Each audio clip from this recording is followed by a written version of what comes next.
iza omukyala apostingira ku video chika eno nno gyolaba ye Range Rover omwana mulenzi gyawa Sarah ku mukolo gwabwe ogw'okwanjula. Yalya sajja omukazi yakusuza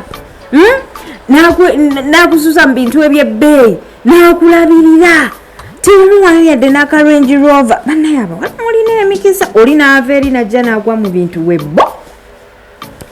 Kati nno munnaye byebirage masiga getwalabye Ankansime ng'akaaba agagamba nti yateeka musikayira nti asiyenti bagana alumya olulumya ataddemu obuyimba obulumya wabanswaliza abaali beeyite bakazi okunsinga.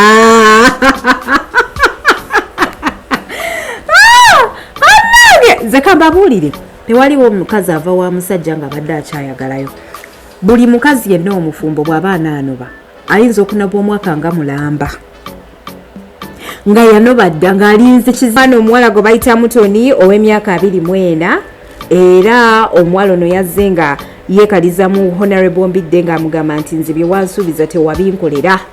Wangamba nti simanya ng'ogenda kumpasaano ngamba nti onjagala bannanga abawala b'omulembe guno tebaagala bakozesa ne mubalekawo mugenda kubawasa ku mpaka. Twalaba viral tawaneeno ng'awere nnemba n'omwana omuwala gundi Sharon ng'era naye agamba nti oyo yankwanako nandekaawo abawala tebakyayagala byabbakwanako ne mubalekaawo era buli yenna akola obwenzi oli yeetya okuswala. So Honorable Mbidde n'akwata omwana ono omuwala n'amutwala ku poliisi era ebigambo bino eno omuwala byannyonnyodde poliisi ng'agigamba nti oyo omusajja siina buzibu bwezze mukolako wabula nze omusajja oyo njagala fulfillinga ebintu byonna bye yansuubiza.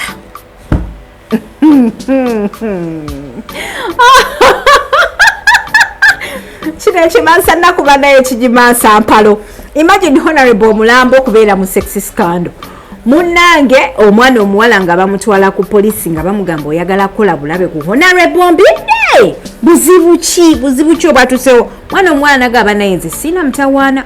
Omusajja oyo gomulaba yansuubiza okumpasa yansuubiza okumpa ebintu ate kati simanyanga akola bw'ati mukubire essimu zange tazikwata tayagala kwogera nange. Abasajja mbagamba stay warned. Abawala b'omulembe guno si be bawala bali eri abedda. Bano balalamu by'omusuubiza agenda bitwalira ddala serious ate nnyo. Olaba bw'agenda okwonoonera obufumbo munnange bw'ati omwana omuwala Bailey Mutoni myaka 24 bwe yabadde ayonoonya obufumbo bwa Honorable Mbidde. Ate eno oyinza okulowooza byawuzaga bituufu ne bukedde yabikubye mu mawulire ng'omuwala ali ku poliisi annyonnyola abapoliisi ng'abagamba nti ye Honorable yamusuubiza okumuwasa okumuzimbira n'okumuzaalamu abaana ate kati amusuulawo amukubira amasimu tagakwata era ye talina bulumbagani gwe yazze mukolako wabula yazze okukola ki okumubuuza ku lwaki takwata masimu ge. Awo nno munnaye we tutuuse kati olaba ne ba Honorable balyako ebbali olwo abantu aba bulijjo bannange bino ebintu Mukama yeesigaliza ekitiibwa. Abasajja tetumanyi kye tugenda bakolera naye nga nze kyenyinza okubagamba nti abo abaana abava ku myaka 2 paka ku myaka 27 bali very desperate for marriage. Kyenyinza okubagamba era bw'oba omukwana manya engeri y'omukwatamu ebyo ebintu byemukola ne mubalimbalimba bagenda baswaza bagenda kujja ku mbaga zammwe babayiira amazzi nga muli ne bakyala bammwe awaka. Omuwala bw'omukwana munnyonnyole omugambe nti omanyi munnaye sweetheart ndi mufumbo oba bw'obeera omukyayi munnyonnyola omugambe nti munnaye wano wenkomye naawe naye ebyo bye babakubira amasimu nga temugakwate bagenda kujja babaswaze ebyo bye byatuuse ku Honorable Mbidde Mukasa Fred. Omwana omuwala yavuddeyo najja aluwa makunali gyenjagala okubasomera olunaku olwaleero ng'agamba nti no last year was the most blessed year in my life and I thank God every day for that year. It taught me 5 lessons. Okiwulira Becky agezaako okutunnyonnyola omwaka gumulimbye eki era gumusomesezza ki. Ali proud nnyo ate tubadde tumanyi nti n'essaawa eno omwaka oguwedde tugwagadde kubanga ekisooka mu mwayawukanira n'omwami bambi wayinamu omwana omulwadde ate ng'olina lubuto bannange Chosenbecky omwaka ogwo nga gubadde gwa bizibu nnyo naye anyway engeri Mukama gy'abikuvuunusizza guyinza okubeera nga ddala kituufu omwaka guno eno gukubeeredde mulungi nnyo. However, Becky ayongera mu bbaluwa ye naga kubanga kati already TikTok akayimbako yali ekaziza ku foomu nga tukujjukidde. It is okay. Tunoonya nnyo ate attention yesusu ogenda kwekyayisa abantu gundi. Betty Mpologoma, mukyala Betty Mpologoma ogenda kwekyayisa abantu. You know, wane e Kampala banaye tebagala kuwulira muntu nti yasibye gundi. Nibobeera ng'oyo omuntu yakusobezza nga yali mu nsobi, Abannayuganda tebagala kiwulira. Abannayuganda tebagala muntu asiba muntu. Kyokka abantu babeerako okwo ku mutimbagano nga bagira nga bakosa abalala.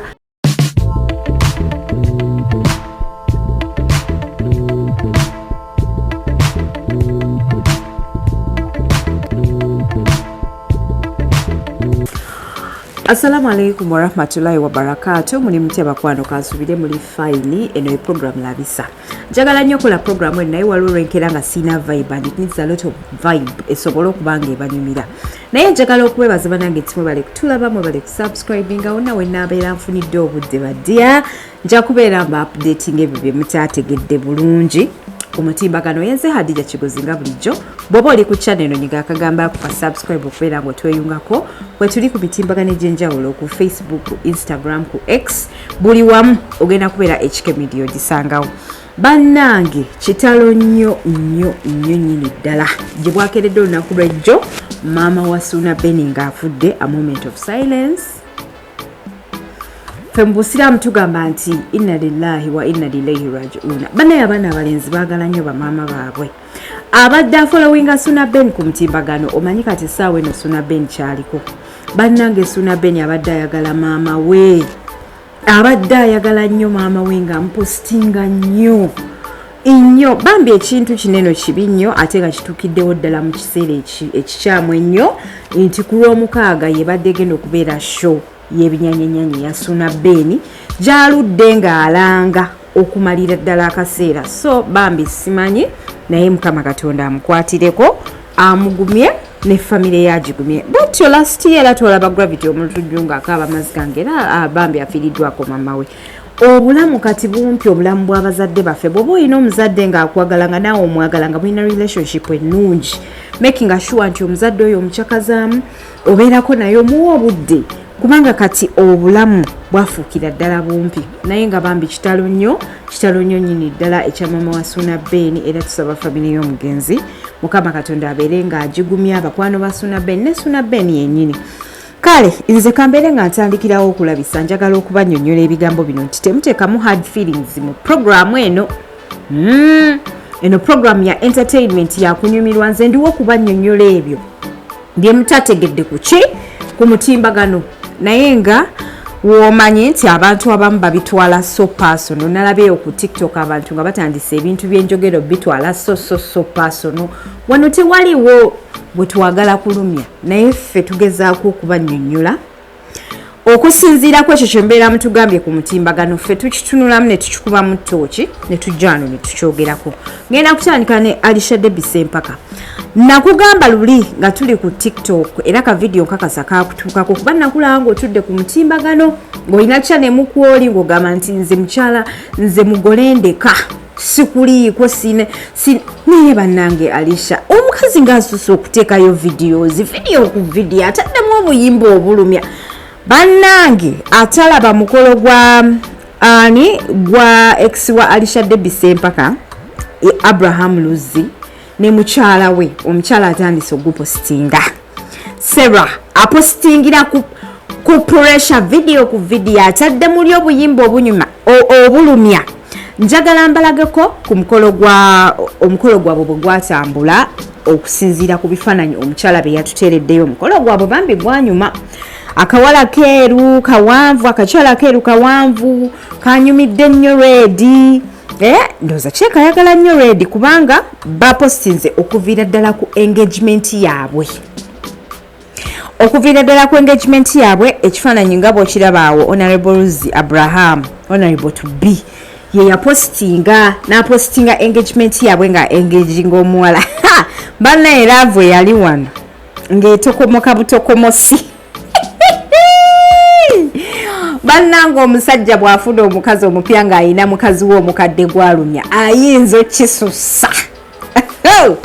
Chobola abanange nze kambabulire mumenyekera bwerere n'abasajja abasajja banene obalaba osobola okumuzimba n'omukolera buli kimu banaye ne muva wala ne mubaako we mutuuse mubanga abatandise okikuba omusajja ne yeekyanga n'akulaga embwa n'akulaga nti nagenda n'omuntu omulala n'akulaga nti ebintu byonna bye yali kukoledde abikolera omuntu omulala nawuliranga nti alishadde bisempaka yateekangamu ssente omwami ono mbo kati ndowooza omwami n'atuuka ekiseera n'akikuba ate bwe yakikuba n'awasa omukazi omulala mpulira mbu Alisha Debise mpaka yali ateekamu omusajja ono ssente era Alisha yagola ssente empitirivu nyeyo ku kyeyo gye yali n'akomawo n'azimba n'apartments n'awasa n'omusajja oyo ne bazaala n'omwana naye omusajja buli lw'omuwasa buli wawasa omusajja nga gwe omusinga ssente ebiseera ebisinga omusajja oyo bw'afuna ssente afuna omukazi gw'ayagala n'akulekawo so kye kino kyatuuka ku mukazi ono Gayi bwe yafunamu ze yafunamu oba nono gwe yafunye naye alina ssente oba yeewasizza simanyi naye ngenda gezaako okubinoonyereza ntegeere ddala amazima matuufu naye maama Honorable Mulamba agenda okwesimba wayinza okuba nga talinaamu kasente kati nno omukyala yawasizza wa campaign Honorable to be omukyala yawasizza wa campaign gwanaayimirira naye mu Range Rover gye yamutonedde bayiseemu omutwe basaba bawubire abantu omukono basaba abantu akalulu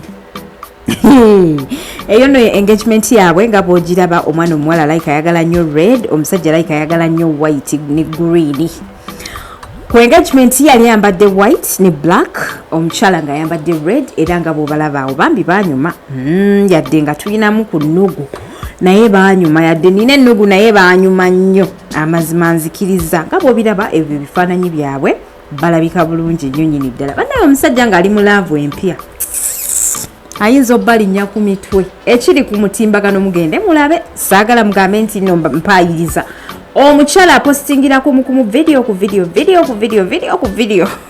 kika eno nno gy'olaba ye Range Rover omwana mulenzi gyeyawa Sarah ku mukolo gwabwe ogw'okwanjula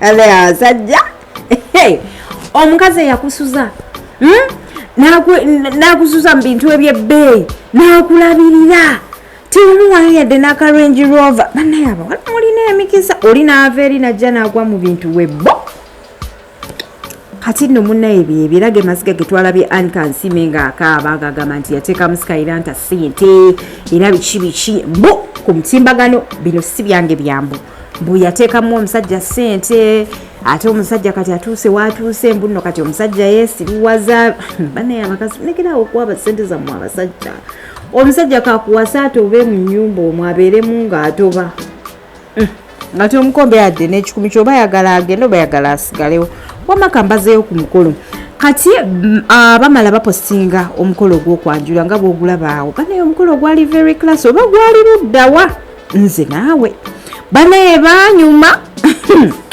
omwana omuwala ye Sarah ate nga musiraamu era ne bamuwowerawo immediately saalaba ku mukolo gwa Alisha Debise mpaka na Mr. Luzzi saagulaba oba ebyo ebiseera nali siri ku mutimbagano anyway tomanya nze nalabanga bifaananyi kimu Alisha kwekubya bifaananyi ng'asitamye bw'ati naye bannanga Alisha Debise mpaka ebyo ebifaananyi okyabyekubya omwana wabeeranga ne poozi ezo zo zijjukira saana zeerabira bannaye munzikirize mbalagwa omukolo guno ngumalirize nga sinaba kuwolokosa nnyo eyo yeddiko bannanga eddiko yaabwe yabadde nnungi X events yakoze ku mukolo gwabwe X events ekolera bagagga era ndowooza ssente zaabadde maama oyo nno ye mugole omusajja oyo ye mukyala bannange baanyumye nnyo okufa obufi mu ka green essanyu eryabadde wali deluzizi bwatyo kankulekerewo vidiyo olabe ku mukolo guno kuba nnyinza obutagumalaayo omukolo munene nnyo bangira nkyagwegerera ng'omwogerezi wa firimu bananga omuwala yanyuma naye maama omuwala ali eri ku mutimbagano alumya olulumya ataddemu obuyimba obulumya wabanswaliza baali beeyite bakazi okunsinga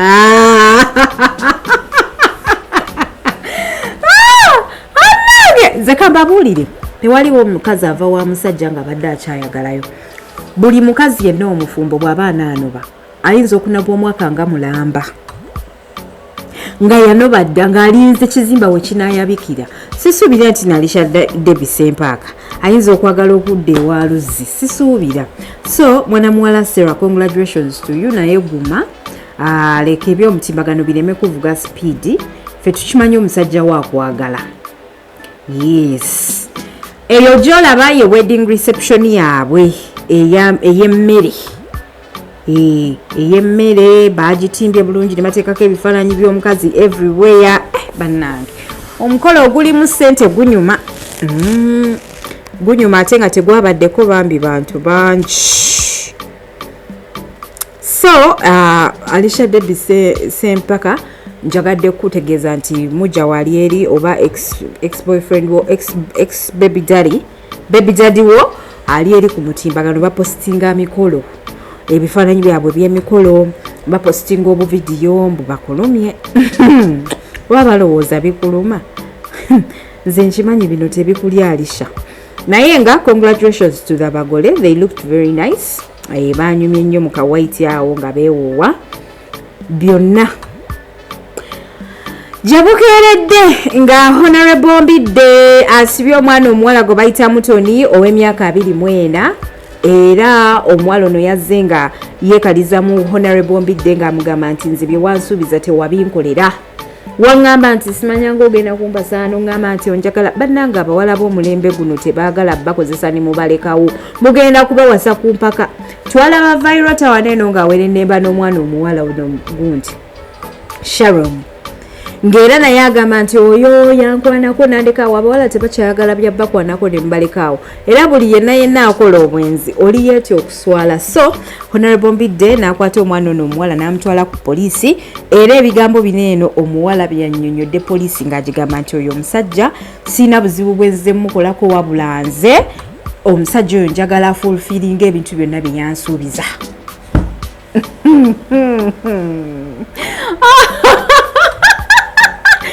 Kino ekimansa nakuba naye kigimansa mpalo. Imagine Honorable Mulambo okubeera mu sex scandal. Munnange omwana omuwala nga bamutwala ku poliisi nga bamugamba oyagala kukola bulabe ku Honorable Mbidde. Buzibu ki obwatusewo? Mwana omuwala nagamba naye nze sina mutawaana. Omusajja oyo gwemulaba yansuubiza okumpasa, yansuubiza okumpa ebintu, ate kati simanyanga akola bw'ati, mukubira essimu zange tazikwata, tayagala kwogera nange. Abasajja mbagamba stay warned. Abawala b'omulembe guno si be bawala bali eri ab'edda. Bano balalamu by'omusuubiza agenda bitwalira ddala serious ate nnyo. Olaba bwagenda okwonoonera obufumbo. Munnange bw'atyo omwana omuwala Bailey Mutoni myaka 24 we yabadde ayonoonye obufumbo bwa Honorable Mbidde. Ate eno oyinza okwoza byawuzaga bituufu ne bukedde yabikubye mu mawulire ng'omuwala ali ku poliisi annyonnyola abapoliisi ng'abagamba nti ye Honorable yamusuubiza okumuwasa, okumuzimbira n'okumuzaalamu abaana, ate kati amusuulawo amukubira amasimu tagakwata. Era ye talina bulumbaganyi gwe yazze mukolako, wabula yazze okukola ki? Okumubuuza ku lwaki takwata masimu ge. Awo nno munnaye we tutuuse. Kati olaba ne ba Honorable balyako ebbali olwo abantu aba bulijjo. Bannange bino ebintu Mukama yeesigaliza ekitiibwa. Abasajja tetumanyi kyetugenda bakolera. Naye nga nze kyenyinza okubagamba nti abo abaana abava ku myaka 2 paka ku myaka 27 bali very desperate for marriage. Kyenyinza okubagamba. Era bw'oba omukwana manya engeri y'omukwatamu. Ebyo ebintu byemukola ne mubalimbalimba bagenda baswaza, bagenda kujja ku mbaga zammwe babayiira amazzi nga muli ne bakyala bammwe awaka. Omuwala bw'omukwana munnyonnyole omugambe nti omanyi munnaye sweetheart ndi mufumbo, oba bw'obeera omukyayi munnyonnyola omugambe nti munnaye wano wenkomye naawe. Naye ebyo bwe babakubira amasimu nga temugakwata bagenda kujja babaswaze. Ebyo bye byatuuse ku Honorable Mbidde Mukasa Fred. Omwana omuwala yavuddeyo najja neyeekaza najja n'agamba nti lwaki toyagala kwata masimu gange, olaba mami ewaka waabitegeera nti obadde oyina omwana naye mama Honorable ayagala Abanyarwanda. Kale awo katuveewo. Faibe Nasolo yasuze ku poliisi Betty Mpologoma yamusibye mbu lwakubba nti Asa kati omukyala Betty Mpologoma olwokuba akola comeback totisussa. Kubanga kati already TikTok akayimbako yali ekaziza ku foomu nga tukujjukidde. It is okay. Tunonyonyonya ate attention yesusu ogenda kwekyayisa abantu gundi. Betty Mpologoma mukyala Betty Mpologoma ogenda kwekyayisa abantu. You know, wane e Kampala banaye tebagala kuwulira muntu nti yasibye gundi. Nibobeera ng'oyo omuntu yakusobeza nga yali mu nsobi Abannayuganda tebagala kiwulira. Abannayuganda tebagala muntu asiba muntu. Kyokka abantu babeerako ku mutimbagano nga bagira nga bakosa abalala. Naye bw'omusiba ogenda olaba free gundi ogenda olaba omusango omuzannyo gukukyukidde ogenda okulaba abantu bakukyayo ogenda olaba abantu bakuvuma. So Honorable Betty Mpologoma ge gamawulire ge nafunye olunaku olwaleero mbu Feibe Nasolo yasuze ku poliisi. Mbu yabba ente ya Honorable Betty Mpologoma. Nja kunoonyako ku lwaki muyita Honorable? Mbu yabba ndoza lwakuba mbadde njogera ku Honorable Mbidde Mukasa Fred ate ne Honorable Luzzi. Okay. So mukyala Betty Mpologoma bw'atyo n'atwala Feibe Nasolo ku gundi ku poliisi olw'okubba ente. Njagala okumanya details ku mboozi eno naye njagadde njogereko right now. Naye ngenda kunoonyeza details ezigikwatako. However nze ku nsonga eno kyeŋŋamba Betty Mpologoma ebintu binene mwabisolvinze out of camera bw'obanga ddala tonoonya relevance. Kubanga Abannayuganda tebagayira ddala muntu asiba munne. Wano omuntu asobola okukosa ku social media abantu bonna ne babeera ku side yo, but the moment you take them to the police station ne bamusiba to prison, abantu bava ku side yo ne badda ku side y'omusibe. So obadde okikubye ku TikTok ng'abantu bakwagadde akayimba kaako atakwagala ogw'omulaba kakoze rounds nyingi nnyo ku TikTok kabadde kakomyewo. Kati bwona agattamu ebintu by'okusiba bakyala banno. Ente kati ya bukadde bubiri mugende wa chairman mukimpowooze mu bitebye akubuulire ddi lwagenda okusasula. Naye nga ekintu ky'okusiba omuntu munnaye abantu bano tebagayira ddala kiwulira. Bw'oba badde ng'okyesinga clout nga wano we wayise ng'oyagala n'okukimako mukyala Feibe Nasolo kubanga naye abantu baali bamwerabira. Era nakyo tekigenda kukola makulu. Tekigenda kukola makulu. Eyo clout ya like ya wansi nnyo gundi asibye omuntu abbye ente. Really? Anyway, I don't know. Naye kale nze ndaba nga tekikola makulu. Mutuule nga abakulu n'abakulu get this out of camera. Mufune engeri gye mukyogerako mukimalirize outside camera. Otherwise, bino ne bw'obeera nga oyagala kukola show kasita obiteekamu ebyokusiba gundi akutte gundi asibisiza gundi. Abantu tebabyagalira ddala. Obwo bwe bubaka bwange bwe nziza okugamba kubanga nze nkola mu bantu ate omutimbagano nguluddeko mmanyi abantu. So munnaye mukyala Betty Mpologoma wali badde ompuliriza. Wali badde ompuliriza. Bwekityo munnange twalabe mwana muwala Chosenbecky olunaku olw'ejjo gabadde mazaalibwa ge. Chosenbecky eno yatuwandiikidde ebbaluwa makunali gye njagala okubasomera olunaku olwaleero. Ng'agamba nti no, last year was the most blessed year in my life and I thank God every day for that year. It taught me 5 lessons. Okiwulira Becky agezaako okutunyonyola omwaka gumulimbye eki era gumusobesezza ki. Ali proud nnyo ate tubadde tumanyi nti n'essaawa eno omwaka oguwedde tugwagadde kubanga ekisooka mwe mwayawukanira n'omwami. Bambi wayinamu omwana omulwadde ate ng'olina lubuto. Bannange Chosenbecky omwaka ogwo nga gubadde gwa bizibu nnyo naye anyway engeri Mukama gy'abikuvuunusizza guyinza okubeera nga ddala kituufu omwaka guno eno gukubeeredde mulungi nnyo. However, Becky ayongera mu bbaluwa ye n'agamba nti I have learned 5 lessons. Nothing nzireese wano tuzisomeko tuziwulire. Namba emu, one piece comes with a lot of goodbyes. One piece comes with a lot of goodbyes. Kano sikategedde oba yabadde type error. Number 2, real life happens offline. Ekyo kituufu. Wano okulayini tujja ne tubalaga ebirala ne tubasekera naye ngeno bye tuyitamu.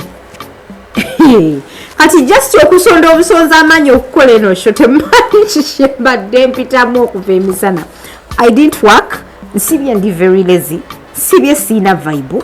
kyokka mpulira njagala okukola, you know. So real life happens offline. Bwatyo bwagamba Becky. That is her number 2. Number 3, never doubt your instincts. It's God communicating to you. Banangu ba instincts muzitegeera. Instincts bye birowoozo oba a feeling within your heart. Nogamba banaye mbale njagala genda Kaleebe naye omutima mpulira gugaanye. Please stay. Don't go. Kozo oyinza okugenda either gwogenda okulaba n'otamusanga, oyinza okufunira ekizibu mu kkubo, oyinza okugenda n'osanga basibye ekkubo Museveni ayitawo, omukulembeze ayitawo n'otuulaawo okumala essaawa ate gw'ogendera n'osanga avuddeyo. So omukyalo ono agamba nti respect your instincts. Bw'owulira instinct ye erina kyegamba, please respect it. Never doubt it. Never doubt your instinct. It's God communicating to you. Instinct yo bwekugamba nti musajja ono bannange atandise okukyuka, tankyawe, manya kyekituufu, noonyereza ebizibu by'olina n'omusajja oyo olabe engeri gy'obifikisingamu. So bw'atyo Becky agamba nti omwaka oguwedde there's no 5 lessons zaayize. Esooka, peace comes with a lot of goodbyes. Eddembe lijja with a lot of goodbyes. I think ndowooza kye kyabadde agezaako okutegeeza. A lot of goodbyes zisobola okubeera abantu ne bava mu bulamu bwo n'ofuna emirembe, n'ofuna eddembe mu mutima. Mwana ono nno nayogedde ensonga sasooka tegeererawo in the beginning. Number 2, agambye real life happens offline. Ekyo mwenna mukimanyi. Wano ku layini buli muntu akulaga kirala. Tewaliwo omuntu asobola kukulaga bulamu bwe butuufu. Nze nkubuulira batono nnyo naye abamu ku ffe ffenna oyinza okusanga ne balandiroodi batubanja. Number 3, never doubt your instincts. It's God communicating. Eyo njibanyonyodde. Number 4, always be ready to survive alone. Bannaye akantu ako mukakwate mukawulire bulungi. Becky, nga watuwandiikidde obugambo obulungi. Always be ready to survive alone. Bannaye abantu bakoowa abantu kino mukijja ku nze. Buli muntu alina ebizibu bye byayitamu by'otamanyi. Waliwo woolaba essimu n'ogana n'ogikwata ng'okimanyi nti definitely oyo omuntu agenda kumusaba ssente ate siziina. You know, so anytime be ready to survive alone. Ekirala osobola okubeererawo abantu 100 gwe n'otuuka mu kizibu nga teri akubeererawo. So kitegeeza be ready to survive alone. Yamba abantu ng'olekamu aganaakuza oba aganeeyamba. Kubanga gwe bw'onaafuna ekizibu tewali wagenda kuyamba, you're going to survive alone. Kyekino Becky kyagezaako bagamba. Number 5, bedrooms have seen true tears than graves. Mu grave oba weebase eby'omu grave byo sijja bidiscussingako kozi ndi mukyala musiraamu, ekibeera mu grave kiba kiralamu okusinziira buli muntu ebibi bye yakola, naye nga bedrooms have seen true tears, ekyo kyo kituufu. Banayo osobola okubeera n'abantu wanene awaka ng'olina stress ne weegayira mu kisenge n'okaaba amaziga n'ovaayo ng'oseka muli eddina nga tebamanyi ky'oyitamu. You people nga tebamanyi kiki ky'oyitamu. So bedrooms have seen true tears. Abantu bangi beegalira mu bisenge byabwe ne bakaaba amaziga. No one wins this. Number 5 era ataddewo number 5b. No one wins this game called life. Even if you try hard, you will die. So enjoy as much as you can. Kano nako katuufu nnyo. Tewali wasobola kukola ki kunyumirwa nsi eno. Ne bw'onaanyumirwa otya wande ne bw'onaakola otya, tewaliwo omuntu agenda kuwangula nsi eno. So ne bw'onaakola otya ffenna tugenda kufa. Ekikulu kya byonna gwe enjoyinga life olinde lw'olifa. Kubanga ffenna munnaye lyekkubo. Bw'atyo Chosenbecky bwe yagambye nti awezezza emyaka 25 omwaka guno eno Chosenbecky awezezza emyaka 25. Mama nga gibeera gyanguye bulala. Chosenbecky teyatandika okuyimba wano eno juzi. Bwe bufaananyi bwa Chosenbecky nga bw'obulaba yanyumye nnyo mu black ne brown. Nga bulijjo enviiri ze zeezo tezikyuka. Kasimayiro ke keeko yatuuka ekiseera n'agamba nti mwamuvumanya ennyindo n'atuuka ekiseera n'abeera proud of it. Era nga nange bwe munkola ku social media eyo banaye stop body shaming people. You know, you all body shame people ne mutandika okuvuma abantu mubamalako confidence naye munaye waliwo abantu abamu ng'emitima gyakaluba waliwo abantu abamu ng'emitima gyabwe gyagaluba so obufaananyi bwa Chosenbecky yagambye 25 looks good on her. Situmanyi oba Chosenbecky alina emyaka 25 naye maama Chosenbecky yasiimye. Nze kyensinga okwegomba ku Chosenbecky azaala bulungi. Banaye buli muntu ayagala okuzaala obulungi. Bw'oba ozze okuzaala guno omwaka n'ozaala oguddako n'ogwokusatu olina okuyisa engalo mu maaso. Banaye okuzaala nga si keeki. Nazaalayo omwana omu naye maama. Kweyantyala n'okuddamu okuzaala si keeki you people. Bw'oba ozze okuzaala n'ozaala guno omwaka n'ozzaako oguddako n'ozzaako omulala n'omulala non-stop. Banaye oba mukyala w'amaanyi. Ate nga omulaba wuno omukyala muyimbi, she has a career to protect music watambula, ate n'eri family naye ebadde etambula bulungi lwakuba bafunamu ebizibu n'obutakanya ne bbaawe naye bambi dictator Amiru ne Chosenbecky mwali baddewo. Honestly waliwo couples ze tubeera tuwagala nga tetuwagala nazaawukane nga tuwulira ekizibu nga mpulira abantu abo saagala kubalaba nga baawukanye kati nga SB4 ne Teyalya olugambo oluyitingana mbu Teyalya ne SB4 bayawukanye nze sikikiriza sinaba kukikkiriza kubanga Naalongo ne Ssaalongo banaye abalongo nga bagumya obufumbo bannange obutakanya bubaawo mu baagalana naye sisuubira nti bano kiyinza okubaleetera okwawukana. Byonna bye twogera ku social media yes tuli mu kusaakanya busaakanya naye nga amazima matuufu bodda ku sayidi entuufu ddala. Abakyala tulabisaamu. Abakyala olumu tumanyi okulabisaamu. Bannange obufumbo tebusobola kubeera right all the time. Naye waliwo omuntu wakiraga nti waliwo ekitateredde. Like for example the actual ekintu ddala ekyasinga okunkakasa nti oba oliawo walabika waliwo embeera etali nnungi kyali kya Valentine's Day. Kubanga ffe tuzze tugoberera Valentine's z'abaagalana era ffe tumanyi abaagalana bwe beeyisa mpozi kale ndowooza balayika bakyusaamuko. Naye era baalikozeeyo Capri surprise, pre-photoshoot. Yadde ng'oli yali ali kusanyuka TV ng'akola nono ng'ali ne wa mama Fina akola buli omu ali ku bibye. Era baali baddeko n'engeri gye bagira ki gye bapostingamu kubanga bombi ba brand SB4 brand Teyalya nayo brand zonna zeetaaga okutambulira wamu at least baalikoze pre-mikolo naye munaye olaba tebyaliwo mpozi kale gamba bakuze mu bufumbo naye era Annange, Valentine is a special day. It's a special day. Banaye mulekera okumbuza omusajja sinnamufuna naye we nnaamufuna nja mubalaga. Anti buli wentuka okwogera ku by'abaagalana nga mutandika okugamba ate gwe waliwa maama olw'okubanga taliiwo siyogereko ku baagalana nveeko zo omulimu gwange gwa mawulire.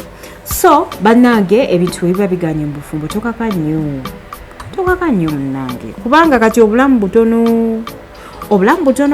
Nabadde ku TikTok yange emisana nga babuulira nga mbagamba nti ebyo ebintu bye mukwana abakazi n'omuteeka erimbu simanya mukazi wange wawaka wa kitiibwa mbu mukuuma kitiibwa omukyala n'omukaddiya n'omujja mu buwala n'omuzza mu bukadde. Abakyala baneno wammanga bali very delicate. Bw'osanga omukazi ng'alabyeko ku nnaku abadde abeera yekka ayina ka apartment ke mweyesuza ayina akamotoka kakatono oyo omukyala abeera very delicate. Very delicate. Ebyo ebintu by'okumubonyabonya okumuvuma okumukaddiya aba teyabimanyiira era w'omukolerako gundi move bweti emuntono bweti mbuno gwosiba eri ku beach osiba mu trip okola kino okola bwe kitito kyamwagala oyo omukyala aba asobola okulekawo n'agamba kangende embeera enzeka kuba aba yakimanyiira. Kuno okugumikiriza kwali kwa bamaama baffe nga tebaasoma tebalina kiddako bazadde baabwe baafa nga tebalina kiddako. Ennaku zino abawala okugumikiriza it is very hard. People now choose themselves first than their families. Kyova olaba ennaku zino abawala balina kati omuze gwe baatandise akwata omuvubuka ne bakola omukolo ogutali mutuufu buli omu n'agenda n'abeera ewuwe ng'afunye public image. I don't know why people lately enjoy being together. Ate abantu ababeera together nga bakimanyiira bo bagamba wa it is very impossible, no woman wants to stay alone. Banaye kankubuulire abakazi abamu baagala okubeera bokka ng'ayagala space ate nennene naye ng'ate si mwenzi. N'abasajja naddala abantu abeefunye obukulu balina ebyama. Kusanga omusajja nga mbega nga yawa abantu obutwa nga yatta abantu bwe naakukwana n'akwegomba nga tasobola kukuleeta wuwe kulaba byamabi. Ng'olina kugenda eri Matugga gye yazimba abakaaga ag'okubiri ate abajja kulaba ku wiikendi kuba eno yonna wiiki agimalako ali mirimu. Kati gwe omukyala wava ewammwe ozze n'ebibbo.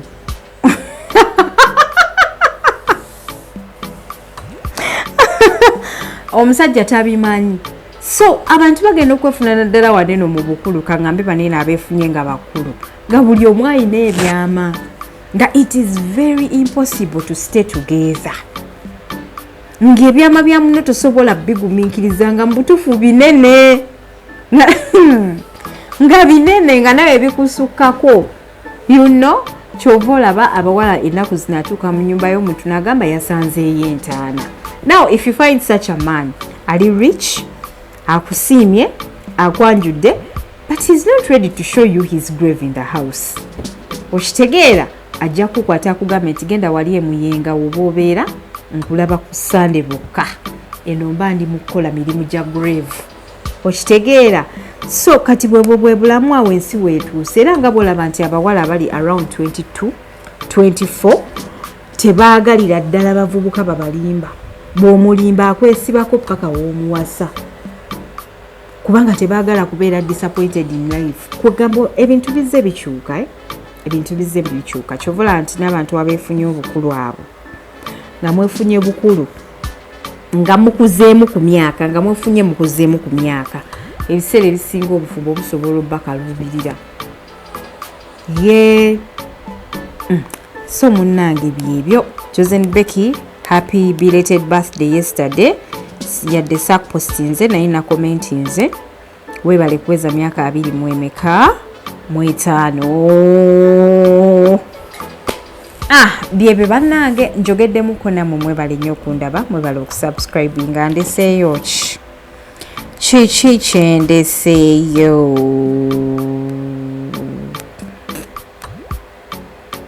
byebyo ebisigadde byayitako empewo nali mbibakoledde ne bimala ne biyitako empewo ne sibipostinga ne mbireka kale banaye mwebale kutulaba mwebale kusubscribinga yenze Hadija Kikozi following ako ku mitimbagano egy'enjawulo kwendi ku X ku Instagram ne ku TikTok kwendi bulambalamba mwebale nnyo okundaba. Assalamu alaikum.